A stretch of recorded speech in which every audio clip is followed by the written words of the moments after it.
देखिए, आज की जो हम लोगों की चर्चा होगी आप लोगों के साथ खास करके, उसमें management of library and information centres, पुस्तकालय एवं सूचना केंद्रों का प्रबंधन। ठीक है। अब इसमें इसके प्रबंधन में जो मुख्य बात है कि सबसे पहले तो हम प्रबंधन क्या है, मैनेजमेंट क्या है, और मैनेजमेंट में भी जो सबसे इम्पोर्टेंट बात वहां अक्सर पूछी जाती है, आप कहीं भी कोई इंटरव्यू या वाइवा देंगे तो जो आपका पोस्ट कार्ब, आप सब जानते होंगे, पोस्ट कार्ब, POSD और CORB, post corb, planning, organising, staffing, directing, CO से कोऑपरेटिंग, और R से रिपोर्टिंग एंड B से बजटिंग। ये प्रबंधन के सर सिद्धांत। कोऑर्डिनेशन, सर कोऑर्डिनेटिंग होता है कि कोऑपरेशन होता है? सर कोऑर्डिनेटिंग होता है ना सर? कोऑर्डिनेटिंग, निर्देशन है ना, कोऑर्डिनेट, कोऑर्डिनेटिंग होता है sir. Coordinating, coordinating coordinating. Luther Gulick और ओरविक ने दिया था सर 37 में। तो ये जो आपका वो है, यानी प्रबंधन के सिद्धांत, इसको बस थोड़ा सा इतना याद रखिएगा। पोस्ट कार्ब का फुल फॉर्म है ना, POSDCO और RB, पोस्ट कार्ब का ध्यान रखिएगा, बस हो गया। आपको इससे ज्यादा उसमें भटकने की, परेशान होने की जरूरत नहीं है। ठीक है। अब देखिए, इसमें जो हम लोगों की आज खास करके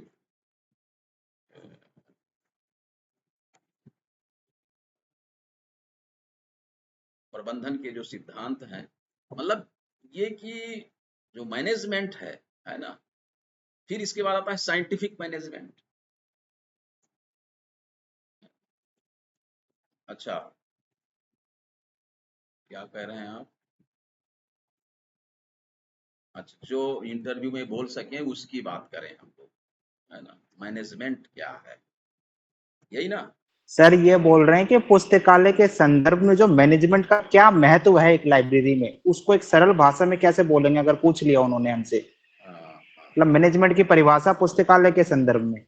पुस्तकालय के संदर्भ में मैनेजमेंट की परिभाषा, आप तो ये कहिए कि जी सर। किसी भी संगठन या संस्था, है ना, के संचालन में, के संचालन के लिए एक, मतलब एक व्यवस्था, एक प्रबंधन की आवश्यकता होती है, जो भी उसका। इसी तरीके से पुस्तकालय भी एक संस्था है, एक ऑर्गेनाइजेशन है, और ये एक नॉन प्रॉफिटेबल ऑर्गेनाइजेशन है, अलाभकर संस्था है। तो इसके प्रबंधन के लिए भी जो हमारे सामान्य प्रबंधन की जो सिद्धांत हैं, वो हमारे पुस्तकालय पर भी वो लागू होते हैं। ठीक। अब आता है वही इसके फंक्शंस। तो फंक्शंस के लिए आपका वही लूथर गुलिक और क्या नाम है, एल उर्विक, है ना, इन्होंने ये पोस्ट कार्ब का सिद्धांत दिया। इस पर अगर आप आ गए तो आपका ये कंप्लीट हो जाएगा मैनेजमेंट की बात। ठीक है ना। अब देखिए, इसमें जो है मतलब जो अब टेलर्स का है के सिद्धांत हैं, फेयोल्स का सिद्धांत है, इसी तरीके से बर्नार्ड का सिद्धांत है ना, अलग अलग विद्वानों का। लेकिन ये जो अलग अलग इनके सिद्धांत हैं, भाई किसी ने उसके मैनेजेरियल के फंक्शंस कहीं 5 बताए, किसी ने 14 बताए, किसी ने 8 बताए, इस तरीके से अलग अलग। लेकिन अब हमको मतलब अपने को ये याद, ये ध्यान रखना है कि ये जो पोस्ट कार्ब है, इसका ध्यान रखना है। अब इसमें एक चीज आती है, जैसे कुछ इसके टर्म्स हैं, जॉब डिस्क्रिप्शन, जॉब स्पेसिफिकेशन, है ना। तो ये जैसे जॉब डिस्क्रिप्शन कोई बताएगा आप लोगों में से? जॉब डिस्क्रिप्शन मतलब इसको क्या कहेंगे? वो अ, अ, कार्य विवरण, है ना, कार्य का विवरण उसका। तो जॉब, सर इसमें नेचर ऑफ जॉब होता है सर, किस तरीके का जॉब है? हाँ हाँ, जो मतलब जॉब ये की क्या है? ड्यूटीज रहती है सर, एक अकाउंटेबिलिटी और ड्यूटीज। एक डॉक्यूमेंट है कि जो ये सूचना उसमें रहती है कि भाई आपका, आपकी ड्यूटीज क्या है, आपके कर्तव्य और आपकी रिस्पॉन्सिबिलिटी क्या है। कर्तव्य और दायित्व, इसका निर्धारण होता है उसमें, इसका विवरण दिया होता है जॉब डिस्क्रिप्शन में। इसी तरीके से एक और टर्म इसमें यूज होता है, जॉब एनालिसिस, है ना, जॉब एनालिसिस, कार्य विश्लेषण, है ना। तो कार्य विश्लेषण में क्या है? ये क्या है कि जो भी वो संस्था है, संगठन है, उसमें वो जो जॉब है, जो उसका कार्य है, उसको परफॉर्म करने के लिए कौन कौन से कौशल यानी स्किल्स और कौन से नॉलेज, ज्ञान, इसको, इसकी डिटरमाइनिंग की प्रोसेस क्या है, प्रक्रिया क्या है। जॉब एनालिसिस, कार्य विश्लेषण, ये क्या है? कार्य विश्लेषण, जॉब एनालिसिस। और दूसरा क्या है? जॉब डिस्क्रिप्शन, वो कार्य का विवरण है कि आपकी, आपका दायित्व क्या है, आपकी ड्यूटी क्या होगी इस काम को करने के लिए। ये थोड़ा सा जैसे जॉब एनालिसिस और जॉब ये डिस्क्रिप्शन, एक होता है सर एक जॉब, स्पेसिफिकेशन भी होता है sir, job job specification specification, sir. हाँ हाँ, कार्य विशिष्टीकरण, स्पेसिफिकेशन। इसमें क्या है कि ये जो है मतलब उस पर्टिकुलर जॉब को परफॉर्म करने के लिए किसी व्यक्ति में क्या क्वालिफिकेशन होनी, मिनिमम, जो मिनिमम एक्सेप्टेबल क्वालिफिकेशन है, वो उसका निर्धारण होता है, उसका उसमें वो एक स्टेटमेंट के रूप में, जॉब स्पेसिफिकेशन। तो अब ये तीनों को थोड़ा सा आप लोग एक क्योंकि ये क्या है, ओवरलैप कर जाता है। जॉब एनालिसिस का जॉब डिटरमिन उसमें चला जाता है आपका डिस्क्रिप्शन में, या जॉब डिस्क्रिप्शन की बात स्पेसिफिकेशन में हम बोल जाते हैं, ये ना हो। तो इनके लिए आप तो बहुत संक्षेप में और शॉर्ट में, मतलब ये कि इसकी मीनिंग समझ लीजिए। एनालिसिस आप जानते हैं, तो एनालिसिस का मतलब क्या है? जॉब एनालिसिस, जॉब का विश्लेषण, उस कार्य को करने का जो विश्लेषण है, उसकी जो भाई उस जॉब को करने के लिए कौन कौन से स्किल एंड नॉलेज की आवश्यकता है, उसकी उसकी जो है पहचान।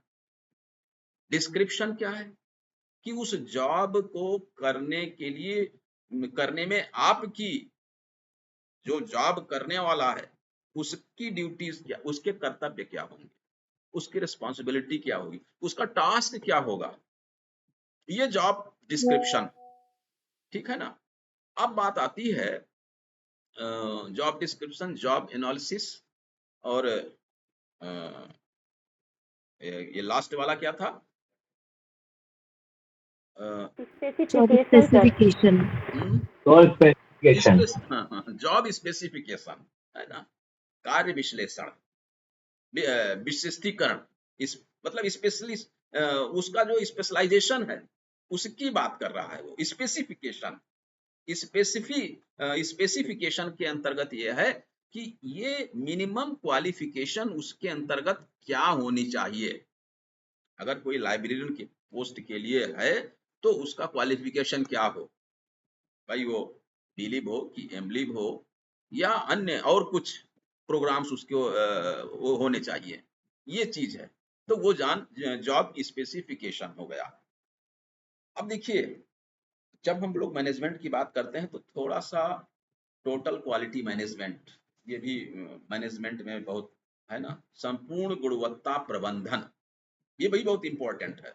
और कुछ खास बात नहीं है। सर हाँ सर जॉब एनालिसिस जो कार्य विश्लेषण होता है सर, उसमें ये नहीं होता कि सर जो भी हमारे स्टाफ के द्वारा जो कार्य किया गया हम उसका विश्लेषण करते हैं, ये नहीं होता क्या सर? मैंने तो यही पढ़ा है सर पहले, नहीं नहीं आपने कुछ और बताया है। इस वो तो सर जॉब परफॉर्मेंस होता है ना। हाँ भाई तो सर एनालाइज जो हम उनके कार्य को एनालाइज करते हैं तो वो नहीं किस नहीं कैटेगरी में आता है? जो जैसे उसकी हमारा नॉलेज स्टाफ कार्य कर नहीं रहा है नहीं वो एक अलग चीज वो है। हम ठीक उनका कार्य कार्य नहीं कर रहा। नहीं, कोई कार्य नहीं कर रहा है वो अलग चीज है। यहाँ क्या है कि उसकी एनालिसिस मतलब उस जॉब की एनालिसिस, मतलब ये कि उस उस जॉब को परफॉर्म करने के लिए जो रिक्वायर्ड स्किल या नॉलेज, उसकी पहचान करने की प्रक्रिया क्या है, प्रोसेस क्या है। तो वही जो आप कह रहे हैं लगभग उससे ये टच हो रहा है, लेकिन आपका जो वो तरीका है वो दूसरी बात हो गई है। कुल सर मिलाकर के मैंने वही भी चीज सर मैंने भी यही पढ़ा है कि यह विश्लेषण संस्था को इस बारे में जानकारी एकत्र करने की अनुमति देता है हाँ कि विशिष्ट कार्य करने वाले कर्मचारियों द्वारा वास्तव में क्या किया जा रहा है। मतलब सर मैंने तो ये पढ़ा। वो अपना उस कौशल और उस ज्ञान का वो प्रयोग कर रहा है, उसकी पहचान वो करते हैं, यही ना। जी सर, कर्मचारियों के द्वारा वास्तव में काम क्या हो रहा है इसी को विश्लेषण करने सर उसमें मैंने पढ़ा कि जॉब मतलब वो एनालिसिस। एक उसकी प्रक्रिया प्रोसेस जॉब एनालिसिस, कार्य विश्लेषण। तो अब उसकी पहचान कैसे करेंगे आप कि जो जिस कौशल या जिस ज्ञान के साथ काम किया जाना चाहिए वो उस हिसाब से काम कर रहा है कि नहीं। मतलब अगर उसको दिन भर में 10 बुक का क्लासिफिकेशन करना है और वो केवल 2 बुक कर रहा तो वो गलत हो गया ना। तो ये कहां से आप इसको करेंगे जब इसके लिए कुछ स्पष्ट एक क्या कहेंगे, एक स्किल, एक मतलब एक डिफाइन होगा कि हाँ भाई ये दिन भर में इनको ये काम करना, इस गुणवत्तापूर्ण काम करना, इस तरीके से करना है। वो नहीं कर रहा है तो उसकी रिपोर्ट गलत हो जाएगी। तो जॉब एनालिसिस का मतलब कि उसकी भाई उसमें तो जो सही चीज यही है कि उसका प्रोसेस मतलब है कि process of determining the skills and knowledge required for performing jobs in the organisation. संगठन में, उस संस्था में जो उस जॉब को परफॉर्म करने के लिए आवश्यक स्किल, कौशल और ज्ञान, उसको पहचानने की प्रक्रिया कि इसके अंतर्गत ये चीज इसमें है कि नहीं है। वो ऐसा काम कर, अब वो जो आप कह रहे हैं ना कि काम कर रहा है कि नहीं कर रहा है, इसकी पहचान उसे करना, तो ये उसी में शामिल हो गया। कार्य विश्लेषण, कार्य विवरण और कार्य विशिष्टीकरण। ठीक है। सर इसमें एक जॉब अप्रेजल भी आता है सर, उसमें क्या होता है सर? फिर जॉब सर जॉब अप्रेजल करके इवेल्युएशन आता आता है। है सर। कार्य का मूल्यांकन जो होता है परफॉर्मेंस सर, अप्रेजल आता है और जॉब इवेल्युएशन आता है सर। कार्य इवैल्यूएशन का वो तो मूल्यांकन मूल्यांकन। हो गया, कार्य मूल्यांकन है ना। Yes sir. परफॉर्मेंस एप्रिशियल आता है, परफॉर्मेंस एप्रिशियल। अब तो yes sir, performance.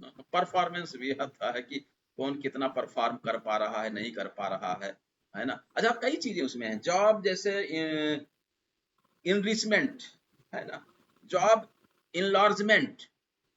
Job enlargement में क्या है, changes in the scope of a job so as to provide greater variety to the worker. Job enlargement है भाई, उसकी और उसका स्कोप, उसको वो आप उसमें और उसको ग्रेटर वैरायटी आपने उसमें चेंज कर दिया। उसके जॉब जो जॉब है, जॉब की जो स्कोप है, उसका क्षेत्र है, उसमें आपने परिवर्तन ला दिया, तो क्या हुआ, इनलार्जमेंट हो गया। इसी सर में वो रोटेशन हो गया ना सर, जॉब रोटेशन सर हो गया वो ना, नहीं, जो इनलार्जमेंट, परिवर्तन ला दी, चेंज कर दी। जॉब इनरिचमेंट, जॉब इनरिचमेंट, इसी में क्या है, कुछ बेसिक चेंज कर दिया, कुछ उसके कंटेंट में, उसकी जो लेवल ऑफ रिस्पॉन्सिबिलिटी है, मतलब उसको आपने और ग्रेटर चैलेंज दे दिया कुछ, जॉब इनरिचमेंट। तो इस तरीके से वो अब आप जितना जाएंगे जॉब के तो बहुत चीजें हैं, है ना, लेकिन जो खास करके ये दो तीन चीजें हैं, उसको आप लोग थोड़ा ध्यान रखिएगा, बस हो गया। अब हम लोग चर्चा कर रहे थे sir total analysis, sir job analysis और जॉब डिस्क्रिप्शन में सर बहुत कंफ्यूजन रहता है, मतलब हाँ, बहुत ही ये माइनर मतलब इसमें ये भी कि डिफरेंस है। मेरा मतलब है कि ये क्या है कि ओवरलैपिंग जैसे करता है, हम जॉब डिस्क्रिप्शन की बात उसमें बता देते हैं, उसकी बात इसमें बता देते हैं, ये थोड़ा सा हो जाता है, तो उसको थोड़ा सा आप जब मनन करेंगे, अपने मन में रखेंगे, तो वो बातें कोई बहुत प्रॉब्लम नहीं करेंगी, है ना। अब देखिए, जो आपकी टोटल क्वालिटी मैनेजमेंट है, संपूर्ण गुणवत्ता प्रबंधन, ये जो है, ये जो एक ये कोई तकनीक नहीं है, ये एक दर्शन, एक फिलॉसफी है। TQM is a philosophy and not a technique. ये quality control, employ participation, customer satisfaction, इसके तीन जो है ये बेसिक कॉन्सेप्ट हैं। क्वालिटी कंट्रोल, क्वालिटी गुणवत्ता नियंत्रण, एम्प्लॉय पार्टिसिपेशन हमारे कर्मचारियों की सहभागिता, मतलब सबकी सहभागिता हो, एंड कस्टमर सेटिस्फैक्शन, हमारा जो कस्टमर है उसका सेटिस्फैक्शन बहुत महत्वपूर्ण है। ये तीन चीजें जहां पर हैं वो TQM। आप लोग समझ रहे हैं ना, मतलब टोटल का मतलब क्या हुआ, पहले तो ये समझ लीजिए। टोटल का मतलब कि overall everyone in the organization is responsible, किसके लिए, फॉर क्वालिटी। ये कब होगा, वो उनका जो पोजीशन है, उनका जो फंक्शन है, उसमें वो क्वालिटी लाएं। और अच्छा, क्वालिटी की बात क्या हुई, क्वालिटी तब आपकी होगी जब आप वो जो आपका कस्टमर है उसकी जो नीड्स है, यानी customers needs at the lowest cost, सबसे कम कीमत में उसकी आवश्यकता की पूर्ति करिए, यानी produce and serve according to customer needs, ये क्वालिटी। और मैनेजमेंट, मैनेजमेंट क्या है, एक ये कंटिन्यूअस इंप्रूवमेंट, किसके लिए, for an interactive network of communication and control, आपस में कम्युनिकेशन हो और कंट्रोल, इसके माध्यम से कंटिन्यूअस इंप्रूवमेंट हो। और किनके बीच, टॉप मैनेजमेंट टू बॉटम, ऊपर से नीचे तक के सभी कर्मचारियों का जो जिसका काम है वो अच्छे से कर सके, उनमें सब में अच्छे से कोऑपरेशन हो, और जो कस्टमर की नीड है, जो उसकी रिक्वायरमेंट्स है, उसको हम पूरा कर सकें। और वो नहीं कि पूरा करने के लिए आप बहुत लंबा खर्चा कर रहे हैं, तब नहीं हुआ total quality management. Minimum lowest cost, ये ध्यान इसमें होता है ना। मतलब ये कि इसका जो सबसे मुख्य इसकी जो विशेषता है वो है कंटिन्यूअस इंप्रूवमेंट। ये नहीं आज बहुत अच्छा है तो धीरे धीरे वो गिरता चला गया, वो ग्राफ बढ़ता जाना चाहिए। हमारी जो भी आज लाइब्रेरी की सर्विस है उसका उन्नयन होता रहे। हमने सब बना करके और फिर रुक गए हैं, that is not total quality management. हमारा क्या है, कंटिन्यूअस इंप्रूवमेंट। और इसमें तीन मुख्य, इसके तीन जो है थ्री प्रिंसिपल्स हैं। पहला है customer focus, process improvement and total involvement. Total किसका इन्वॉल्वमेंट, जो हमारे क्या है कर्मचारी, जो हमारे उस ऑर्गेनाइजेशन के पर्सनल। और इसमें मतलब अब इसमें कुल यही है कि कंटिन्यूअस इंप्रूवमेंट हो, कस्टमर फोकस हो, continuous and relentless cost reduction and quality improvement और टोटल पार्टिसिपेशन, है ना। एंड इसके साथ साथ प्रिवेंशन एंड जीरो डिफेक्ट्स, कहीं भी कोई डिफेक्ट नहीं होना चाहिए। अब इसके लिए कैसे करेंगे आप? TQM, है ना भाई। TQM के लिए जो हमारे विद्वान लोग थे, मतलब कुल मिलाकर के जो 3 कंपोनेंट्स इसके जो मेन हैं, उसमें आएगा आप planning, review and performance tracking. पहले तो हम प्लानिंग करेंगे, फिर रिव्यू करते रहेंगे और लास्ट में परफॉर्मेंस ट्रैक करेंगे। भाई जो हमने अपना प्लान बनाया था वो हमारा परफॉर्मेंस हो पा रहा है कि नहीं हो पा रहा है, ये चीज, और ये कंटिन्यूअस है ना। तो कुल मिलाकर के ये है। अब बात आती है कि भाई लाइब्रेरीज में हम TQM को कैसे इम्प्लीमेंट कर पाएंगे। वो तो किसी फैक्ट्री में, किसी ऐसे ऑर्गेनाइजेशन में जहाँ कुछ प्रोडक्शन हो रहा है, वहां ये सब तो बातें हो गई। ये लाइब्रेरी में, वहां तो कस्टमर की बात हुई है। यहाँ who are the customer, what do they want, and हम कैसे परफॉर्मेंस करेंगे, हम क्या और अच्छा करेंगे, हम अपने यूजर्स को क्या कम्युनिकेट करेंगे, कैसे करेंगे, ये बात आती है लाइब्रेरीज के अंतर्गत।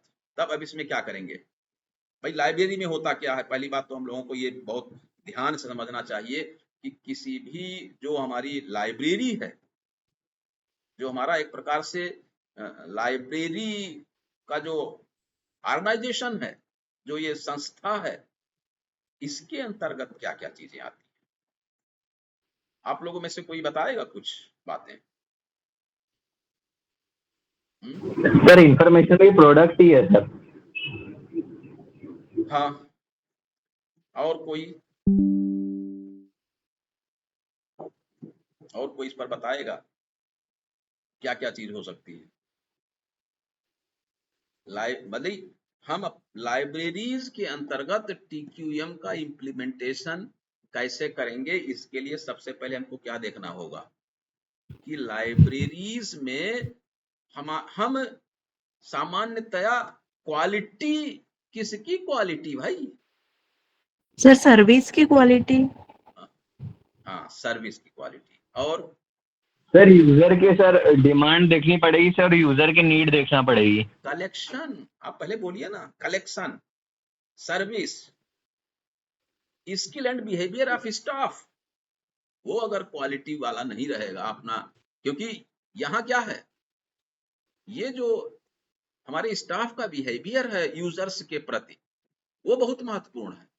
इंफ्रास्ट्रक्चर, प्रॉपर कम्युनिकेशन फैसिलिटीज या complaint and suggestion system, last में जो वहां पर जो ये नहीं फीडबैक तो इसका समझिए बैकबोन है। हमको पता ही नहीं चलेगा ना बिना फीडबैक के कि हम अच्छा करते जा रहे हैं कि नहीं कर पा रहे हैं। यानी इसके अंतर्गत क्या करना होता है कि जो भी हम सेवा दे रहे हैं उसमें एक्यूरेसी ऑफ द सर्विस, हमारा जो नीड बेस्ड सर्विसेज वो पर्याप्त हो, आवश्यकता आधारित सेवाएं, और टाइमलाइनेस ऑफ द सर्विस, समय से एग्जैक्ट इंफॉर्मेशन प्रोवाइड करें, और जो कास्ट आता है इस ऐसी सर्विस में वो क्या हो, मिनिमम, कम से कम। तब अब ये नहीं कि आपने कुछ लोगों को संतुष्ट करने के लिए बहुत बड़ी बड़ी परचेजिंग कर ली है, कई विदेश की किताबें मंगा ली महंगी ना।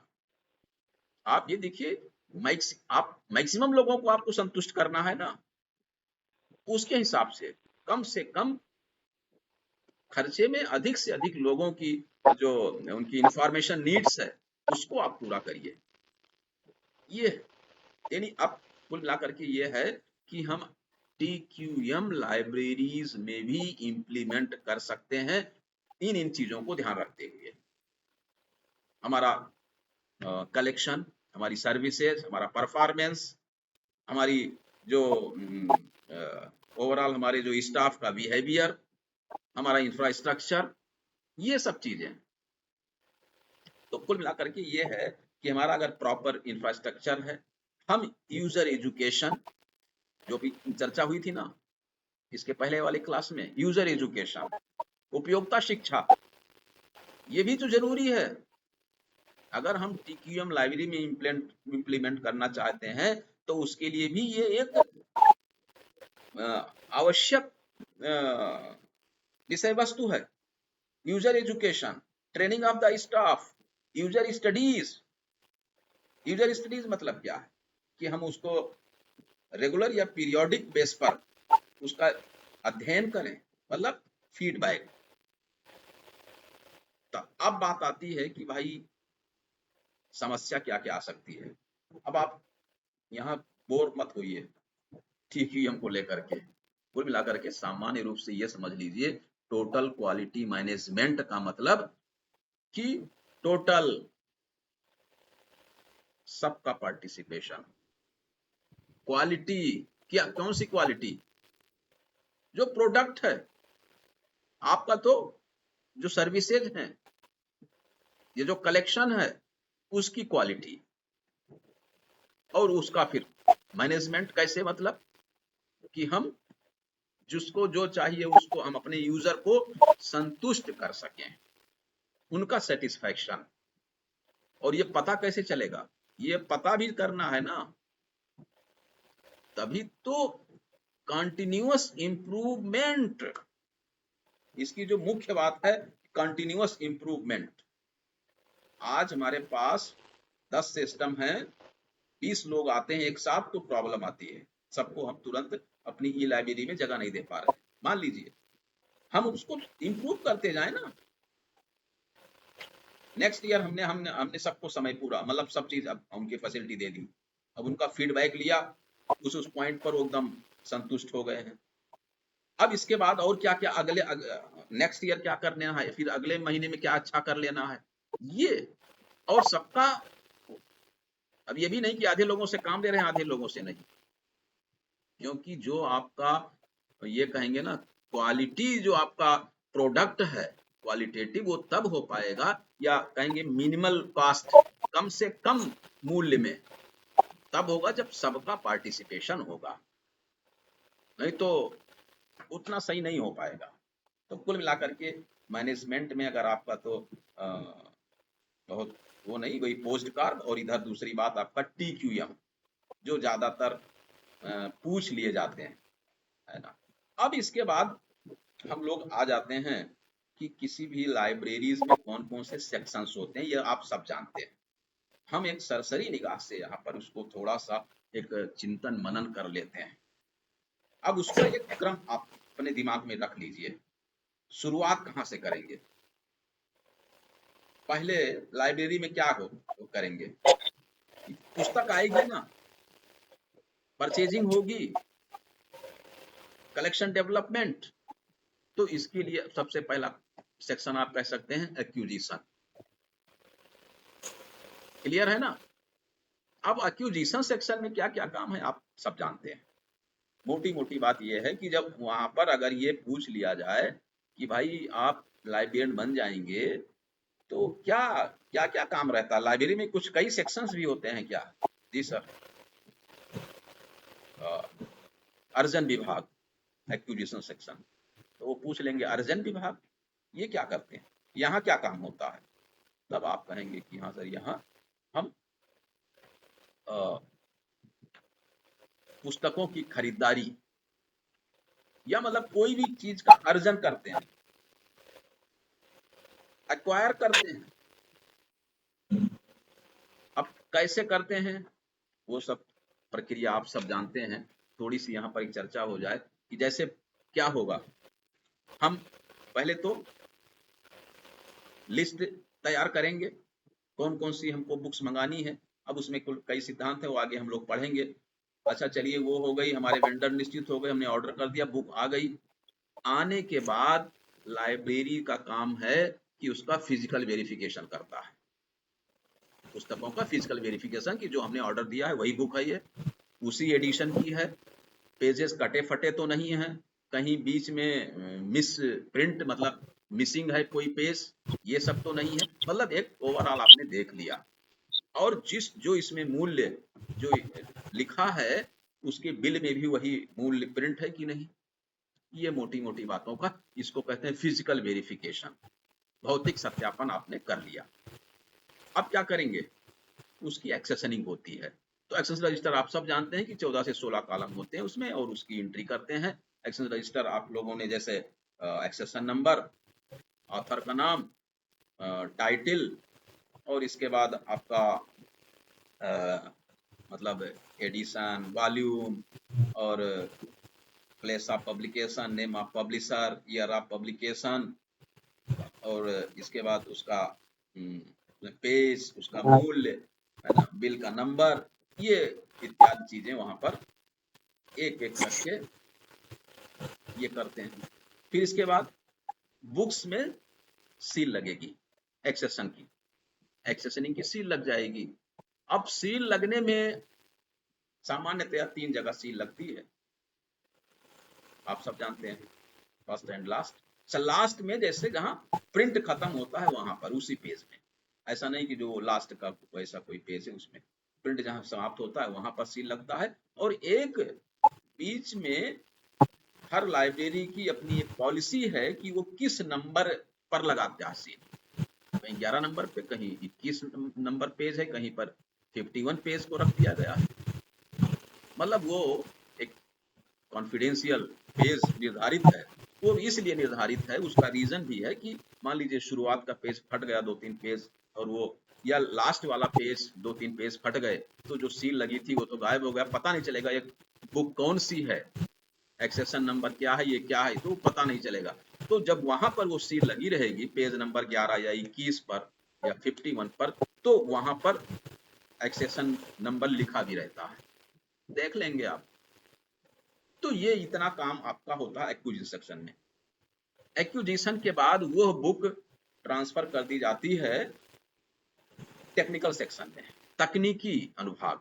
अच्छा, सामान्यतया अब आपको बताऊं, आप लोग तो कॉलेज लाइब्रेरियन के लिए तो वहां इतने सेक्शंस नहीं होते हैं, क्योंकि लाइब्रेरियन ही वो उसका जो है तकनीकी कार्य भी करेगा, एक्विजिशन का काम भी करेगा, एक्सेशनिंग भी कर लेगा, और सर्कुलेशन के लिए फिर वो व्यवस्था, मतलब कुल मिलाकर के ओवरऑल सर्वे सर्वा सब कुछ लाइब्रेरियन कॉलेज का है, वो एक अलग बात है। लेकिन सामान्यतया ये सेक्शंस होते हैं, ये आप जानिए। तो तकनीकी अनुभाग में जाएगा, फिर वहां क्लासिफिकेशन होगा, जो भी सिस्टम चल रहा है उस लाइब्रेरी में, यूडीसी है, सीसी है या डीडीसी है, उससे क्लासिफिकेशन हो जाएगा।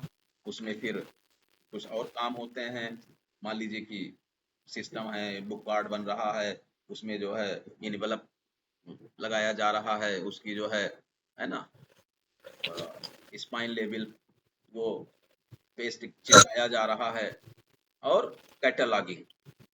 अब अगर ऑटोमेटेड है तो उसमें डेटा एंट्री आपने सब कर दिया, वो हो गया। तकनीकी अनुभाग से वो बुक चली जाती है हमारे स्टैक रूम में, ग्रंथागार,